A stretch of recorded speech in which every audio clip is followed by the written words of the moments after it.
હજી વાત કરવામાં આવે તો રાજકોટના કહેવાતા ગુજરાતમાં દારૂબંધી છે અને ભાજપ સરકારના કાયદા પ્રધાન હર્ષ સંઘવી આ બાબતે જાગૃત છે, તો પછી ભાજપના ગઢ કહેવાતા રાજકોટના થોરાડા પોલીસ સ્ટેશન વિસ્તારમાં ખુલ્લેઆમ દારૂનું વેચાણ ચાલી રહ્યું છે, તો પોલીસને જાણ નથી કે શું ખોખરધર નદી દારૂનો અડ્ડો હોય તેવું લાગી રહ્યું છે। ખુલ્લેઆમ દારૂનું વેચાણ ત્યાં થાય છે, પીવાય છે, પણ ત્યાં જ આ અડ્ડાનું સંચાલન મહિલા કરી રહી છે, તો રોજનો હજારો રૂપિયાનો દારૂ વેચાઈ રહ્યો છે।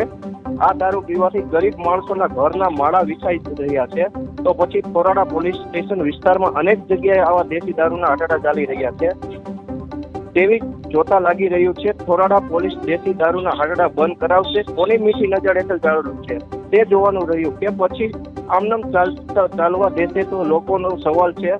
થોરાડા પોલીસ કડક હાથે રેડ પાડે છે ત્યારે 2-4 દિવસ બંધ રહે છે, પછી ક્યાંક અધિકારીને હપ્તા પૂછી રહ્યા હશે તો બુટલેગર પાછું દિવસ રાત દારૂનું વેચાણ ચાલુ થઈ ગઈ છે। આ બાબતના થોરાડા પોલીસ સ્ટેશનનું કામગીરી કરાવ હવે આગળના સમયમાં તે જોવાનું રહ્યું।